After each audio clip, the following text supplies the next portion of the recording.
Rahimakumullah, surat As-Sajdah ini adalah salah satu di antara surat-surat yang agung, surat yang sangat banyak manfaatnya, surat yang sangat banyak faedahnya apabila kita mampu mengamalkannya. Rasulullah Shallallahu Alaihi Wasallam bersabda, Alif Lam Mim Tanzil taji'u laha janahani yaumal qiyamah tuzillu sahibaha wa taqulu la sabila alaihi la sabila alaihi. Sabda Rasulullah bahwa surat Sajdah ini nantinya pada hari kiamat dia datang dengan dua sayapnya di padang mahsyar, tempat yang sangat panas. Surat Sajdah ini datang dengan dua sayap. Dia menaungi orang yang membacanya, dia melindungi orang yang membacanya. Dan surat As-Sajdah itu berkata, la sabila alaihi la sabila alaihi. Tidak ada jalan untuk mengganggu ini orang, tidak ada jalan untuk menyiksa ini orang, tidak ada jalan untuk menyakiti ini orang. Salah satu di antara keutamaan surat As-Sajdah. Dan lagi disebutkan dari Khalid bin Ma'dan, beliau berkata, Iqra'ul munjiyah wa hiya alif lam mim tanzil fa innahu balagani anna rajulan kana yaqra'uha ma yaqra'u syai'an ghairaha wa kana kathiral khataya fa nasharat janahaha alayhi wa qalat rabbi ighfir lahu fa innahu kana yukthiru min qira'ati fa syafa'aha rabbu bihi wa qala uktubu lahu bi kulli khati'atin hasanah warfa'u lahu darajah. Akhrajahu dari. Bacalah oleh kamu ini surat yang menyelamatkan, yaitu surat As-Sajdah. Telah sampai kabar kepadaku, kata beliau, bahwa seorang laki-laki dia di dalam dunia membaca surat Sajdah ini, mengamalkan surat Sajdah, dan dia tidak mengamalkan surat yang lainnya. Ma yaqra'u syai'an ghairaha. Dia tahu Yasin, dia tahu Tabarak. Yang diamalkannya setiap hari adalah surat Alif Lam Mim saja. Wa kana katsiral khataya, dan orang ini banyak mempunyai dosa. Nah, pada hari kiamat nanti di padang mahsyar ini surat As-Sajdah membuka sayapnya. Dan dia berkata kepada Allah Subhanahu wa ta'ala, surat Sajdah ini berkata, Rabbi ghfir lahu, ya Allah ampuni dia karena dia sering membaca aku. Maka Allah akhirnya memberikan syafaat padanya, dan Allah berfirman, tulislah bagi dia dengan tiap-tiap dosa itu kebaikan, dan tinggikan bagi dia derajat. Rawahu. Ini hanya orang yang mengamalkan surat As-Sajdah,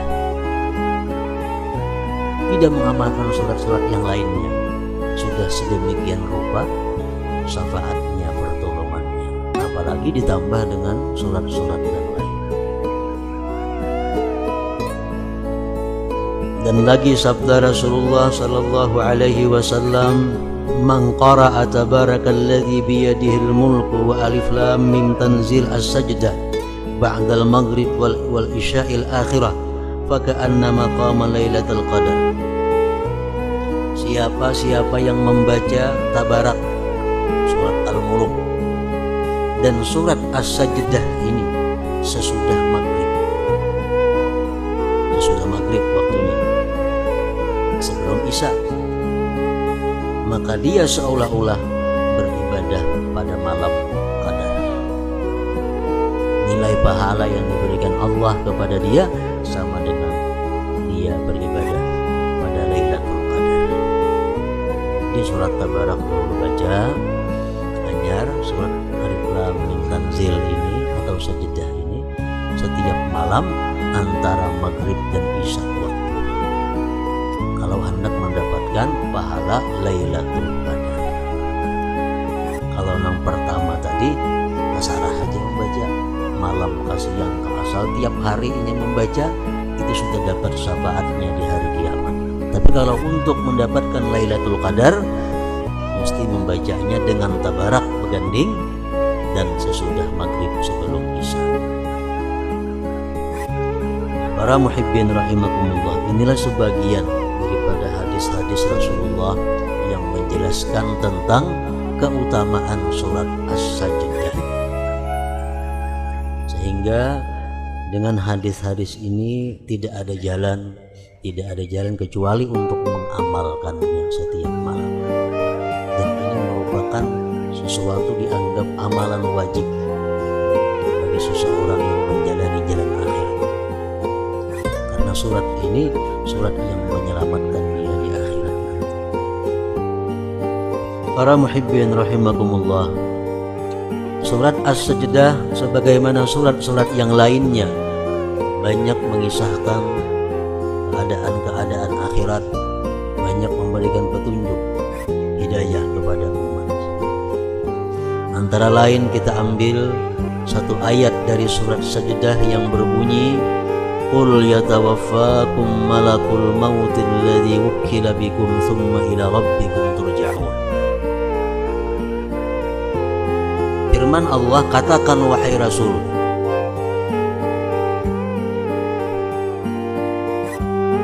selagi akan mewafatkan akan kamu oleh malaikat maut. Selagi akan mewafatkan akan kalian oleh malaikat maut yang diwakilkan dia dengan kamu, kemudian kepada Tuhanmu kamu dikembalikan. Satu ayat ini memberikan beberapa isyarat petunjuk kepada kita. Pertama, kita disuruh untuk mengenali malaikat maut yang pasti akan kita jumpai. Supaya jangan takajub, disuruh oleh Tuhan kita mengenali malaikat maut. Yang kedua, ayat ini menunjukkan bahwa kita semua akan dikembalikan kepada Allah Subhanahu wa ta'ala. Tsumma ila rabbikum turja'un. Malakul maut ismuhu ngaran sidin Israil. Israil maknamu artinya Abdullah. Abdullah bahasa Arab.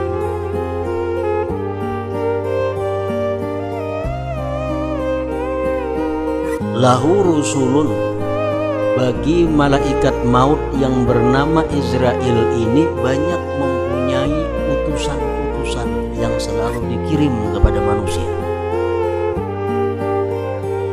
Makin banyak utusan itu datang kepada kita, artinya makin dekat yang mengutus datang kepada kita. Lahu rusulun katsira. Kama warada fil khabar, dalam hadis disebutkan asyaibu wal amradu wa taghayyur sam'i wal basar wal ajzu min rusuli malakil maut.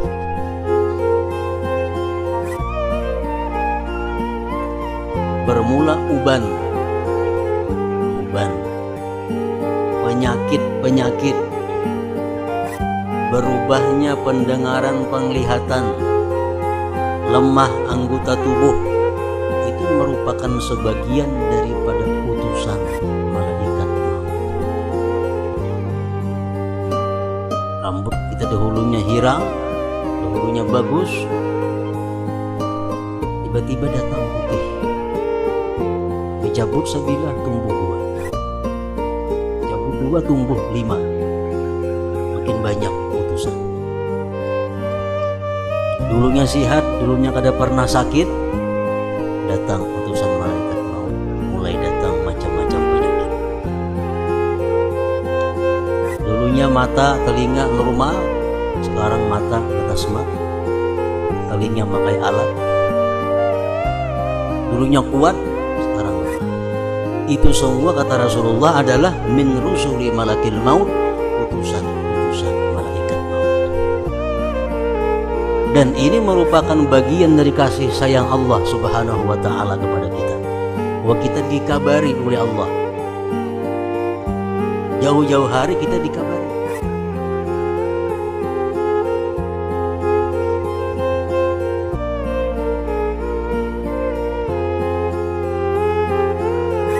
Disebutkan ada salah seorang nabi di antara anbiya'illah ta'ala didatangi oleh malaikat maut.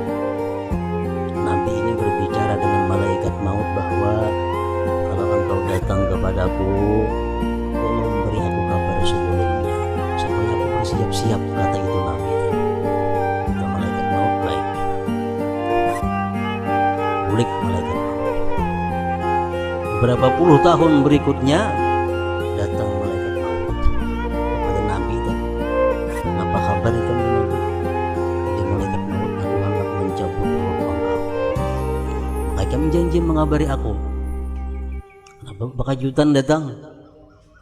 Dia malaikat maut tuh kabarnya di kepala ikan. Dulunya hirang aku datang ke sini, sekarang nggak bisa paruh orang putihnya.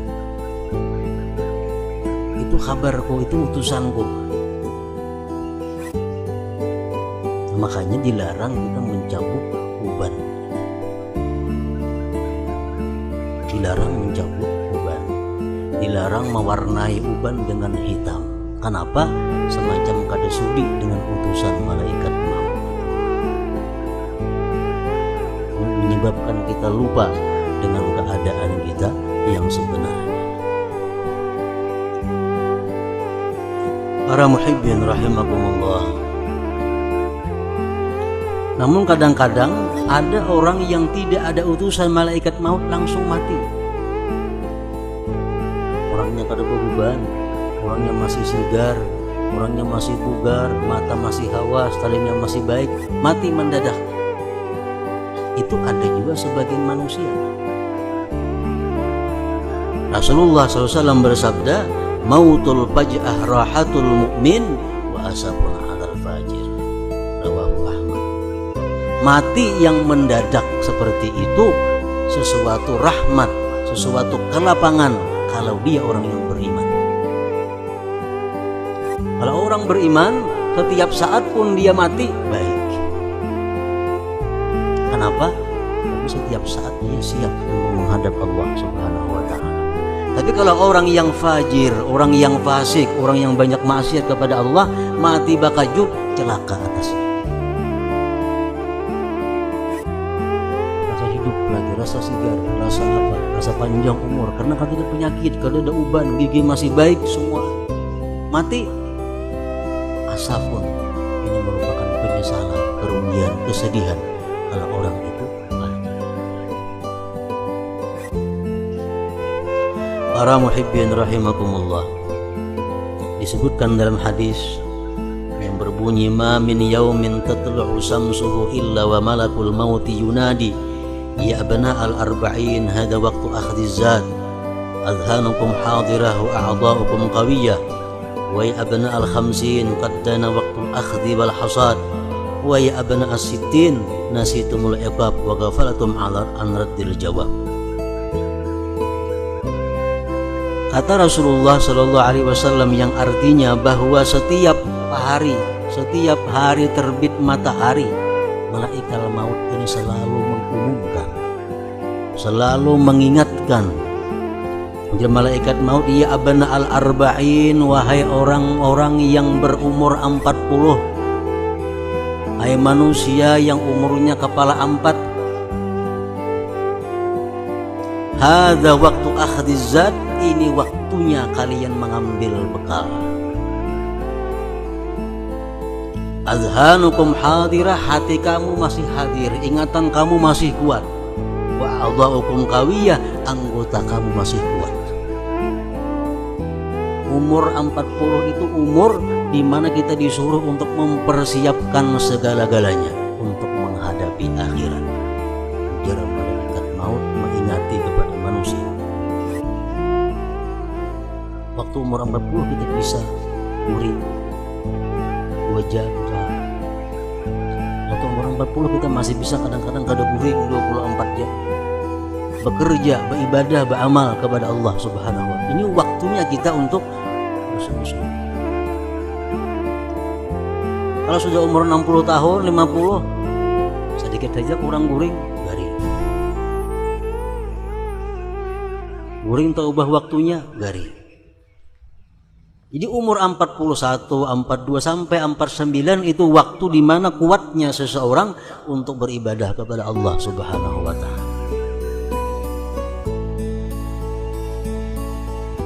Keuntungannya kalau kita waktu muda beribadah kepada Allah, andai kata kita tua, kita uyuh, kita sakit, tetap dicatat oleh Allah Subhanahu wa ta'ala. Ini untungnya. Waktu kita umur 40 kita tiap malam tahajud jam 1 sampai subuh, tiap malam. Lagi umur 40. Sudah umur 60 kada kawal lagi. Jam 4 jam 8 bangun. Jam 4 hanya bangun. Umur sudah 60. Tetap dicatat oleh Allah mulai pukul 1 sampai subuh. Kenapa? Karena hanya lemahnya dia yang menghalang daripada ibadah. Dan sudah dia buktikan waktu dia kuat, dia sungguh rajin beribadah. Nah ini Allah Maha Kasih sayang kepada kita. Kalau sudah umur 60 tahun menyesal, ada artinya. Tuhan nakai beribadah tapi kalau lagi badan angin dari kamu sudah 60 tahun pada awal lagi beribadah. Itu alasan seperti itu laku oleh Allah. Kenapa? Biar Tuhan tidak pernah merasai muda, tidak pernah merasai mana bukti. Nah ini untungnya orang yang waktu muda beribadah. Hadza waqtu akhdizat azhanukum hadirah wa a'dha'ukum qawiyah. Wa ya abna al-khamsin, ujar malaikat maut, wahai orang yang berumur 50 kepala 5. Qad dana waqtul akhdhi wal hasad, sungguh parak waktu diambil, waktu dikatam. Umur 50 ke atas itu parak, kada lepas lagi. Artinya apa? Orang yang sudah umur 50 ke atas itu sedikit benar lagi memikirkan dunia. Waktunya diisi dengan sanggup untuk akhirat. Umur sudah 50 lagi.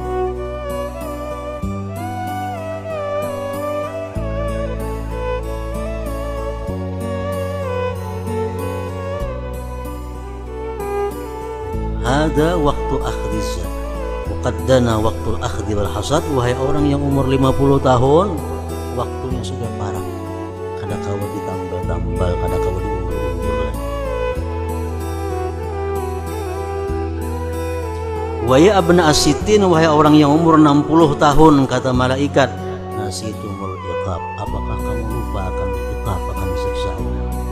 Umur 60 masih bergelut lagi di pasar lagi. Umur 60 masih sibuk dengan urusan dunia. Apakah kamu lupa akan siksa Allah? Bagaimana kamu nanti menjawab pertanyaan Allah Subhanahu wa ta'ala?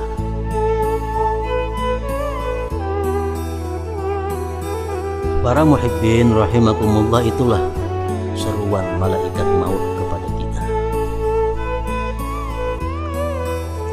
Imam Al-Ghazali rahimahullah mengatakan, alal fajir salasu dawahil maut.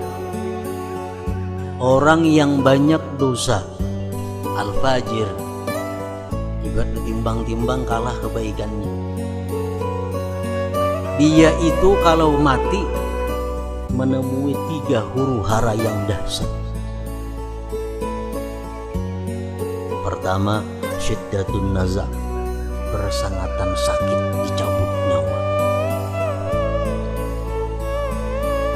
Wa huwa qadru 300 darbatin bisaib, kadar 300 kali kencang dengan pedang. Itu kematian. Sakitnya kayak apa? Kayak dipukul lawan pedang, dicancang 300 kali. Sakitnya orang mencabut nyawa.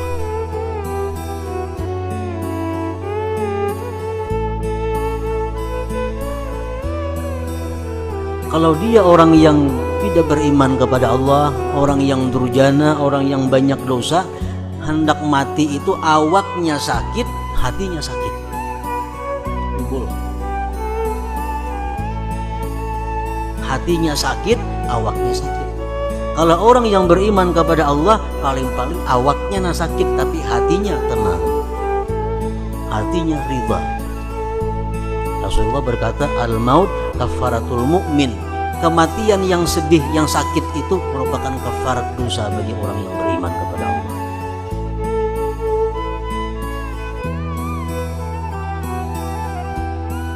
Imam Ghazali membandingkan kayak apa sakitnya itu mati bagi orang-orang yang jahat. Contoh,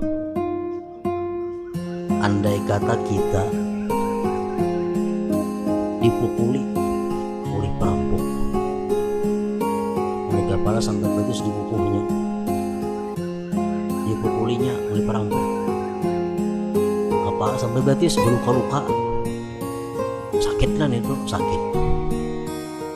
Ditambah lagi pulang seluruh harta kita, anak kita, bini kita, jabatan kita, kekasih kita diambil oleh perampok semua. Bayangkan kayak apa sakitnya hati kita. Awak itu dipukuli oleh kepala sampai betis, rumah diambil perampok, bini, anak, kekasih, semuaan kada bertinggal sebuting pun kada ada lagi, tinggal sebatang kara kita hidup. Kayak apa sakitnya kayak itu. Bisa dicontohkan kayak apa sakitnya itu mati. Nah, orang nang mati macam itu, di samping menghadapi sakitnya mencabut roh, bagi orang yang cinta kepada dunia, bagaimana sakitnya hati meninggalkan harta yang sekian banyak. Makanya kalau orang sedikit harta, makin sedikit sakitnya mati. Orang yang sedikit anak, makin sedikit sakitnya hati. Kenapa? Karena cinta kepada anak, cinta kepada harta itu menyakiti hati kalau berpisah kepadanya. Mana dipukuli orang, anak diambil orang, bini diambil orang, kada boleh bertemu lagi, semuaan habis. Bayangkan kayak apa sakitnya kita saat itu. Nah, itulah bagian kecil yang bisa dicontohkan untuk merasakan bagaimana kematian. Orang kadang-kadang hilang jabatan aja stres sudah. Motor masih ada, rumah 2-3 buah berisi bini 2, anak banyak berisi harta berlimpah ruah, jabatan ampe stres. Hanya jabatan, awak masih sihat lagi tuh. Nah, bayangkan kalau awak sudah sakit dipukuli orang, jabatan diambil, semuaan habis, kayak apa sakitnya. Nah, itulah perumpamaan yang bisa dicontohkan sedikit tentang kematian.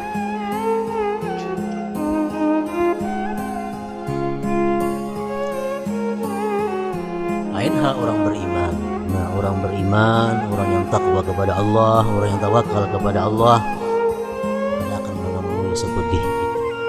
Sakit-sakit juga mati itu, cuma kada sesakit itu. Kenapa? Karena hatinya kada tergantung kepada yang dicintainya tadi. Pertama, sakitnya mati. Yang kedua, bagi orang yang banyak dosa itu adalah musyahadatu surati malakil maut. Dia melihat bagaimana bentuk rupa malaikat maut yang akan mencabut nyawanya. Rajulun aswad, laki-laki yang hitam, qaimus sya'ar, rambutnya cagar, muntinur rih, bau busuk, aswadus thiyab, pakaiannya hitam, yakhruju min fihi wa manakhirihi lahibun nar wad duhan, keluar di mulut dan di hidungnya kukus dan api. Ini tenang datang mencabut nyawa ini. Itu kalau kita banyak dosa, banyak maksiat, malaikat mautnya macam itu datang. Yang ketiga, musyahadatuhum mawadi'ahum minan nar. Sebelum dia mati, diperlihatkan tempatnya di dalam neraka. Ini orang yang fajir. Ketiga, itulah kesusahan-kesusahan orang yang mati banyak yang berdosa maksiat kepada Allah Subhanahu wa taala. Rasulullah bersabda, la yakhruja ahadukum minad dunya hatta ya'lama aina masiruhu wa hatta yara maq'adahu minal jannah awin nar. Tidak keluar salah seorang kamu daripada dunia sehingga dia tahu tempatnya kemana dia kembali. Dia sudah melihat ke neraka atau ke surga. Makanya kalau kita perhatikan orang-orang imbah mati itu atau hendak mati itu rata-rata menangis. Ada tangis gembira, ada tangis duka cita. Kenapa? Saat itu dia dilihatkan Allah tempat yang bakal disinggahi, tempat yang bakal ditempati. Yang melihat surga, tangisnya tangis gembira, air matanya jernih. Yang melihat neraka, tangis juga, tangisnya sedih, air matanya penuh. Demikian penjelasan dari hadis Rasulullah SAW. Para muhibbin rahimakumullah, mengingat malaikat maut, mengenal malaikat maut, mengingat kematian merupakan sesuatu yang disuruh oleh agama. Rasulullah bersabda, "Aktsiru min dzikril maut fa innahu yumahhisu dzunub wa yuzahidu fid dunya." Banyak-banyaklah kamu mengingat kematian karena itu menghapuskan dosa dan membuat kamu renggang dengan dunia. Isuk mati, siapa yang ke pasar hari ini? Siapa yang wani belah baju hari ini kalau isuk tahu bakal mati? Orang yang mengingat kematian, orang yang terhapus dosanya dan dia akan renggang dengan dunia.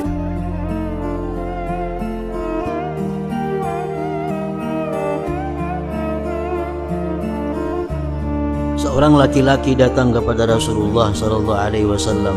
Laki-laki itu berkata, "Ya Rasulullah, man aqyasun nas wa akramun nas?" Siapa manusia yang paling pintar menurut pandangan Allah tentunya dan Rasulnya? Manusia paling mulia siapa?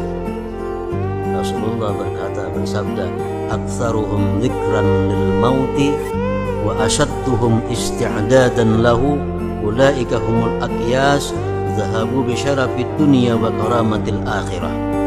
Manusia yang paling pintar itu, kata Rasulullah, adalah orang yang paling banyak ingat mati, paling lengkap persediaan menghadapi kematian.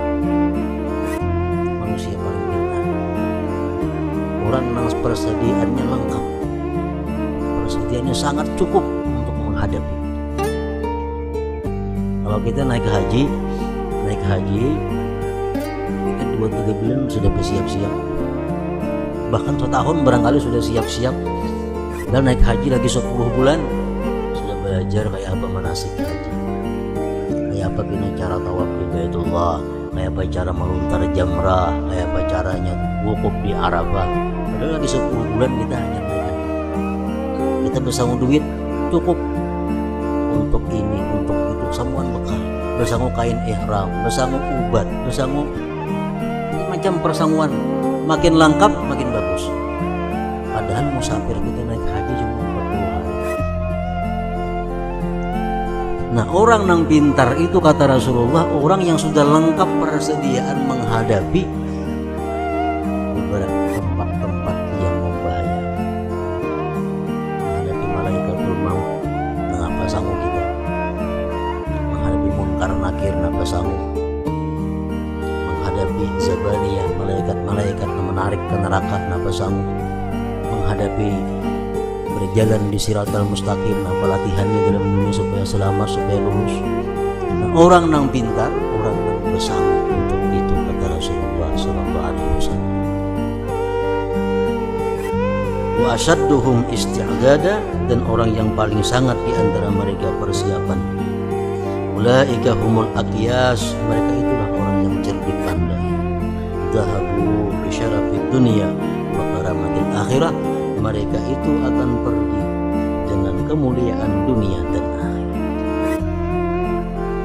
Jadi mengingat kematian merupakan sesuatu yang sifatnya ibadah. Kafa bil mauti wa idza, ujar Nabi, cukup kematian itu sebagai guru. Cukup kematian itu sebagai pepadah nasihat.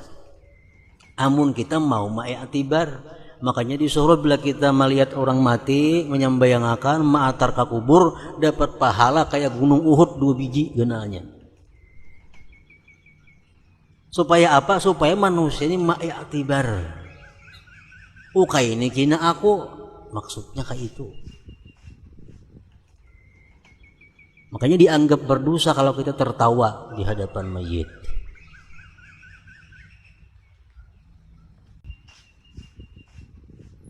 Bini-bini mati, bini-bini cuma ambil i'tibar.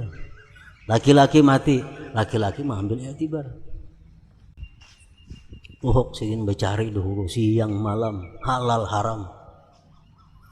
Mati dibuat di dalam kubur karena bapak dibawa rumah sagan bini. Sampai 100 kawin nang bini. Itu i'tibar bagi kita. Kayak itu kena aku berhimat mencari akan bini anak. Aku mati mana ingat lagi lawan aku nya beremian, berminuman, bermainan. Aku mah dalam kubur menyandangnya harta nang kucariakan siang malam halal haram itu hendaknya diiktibar.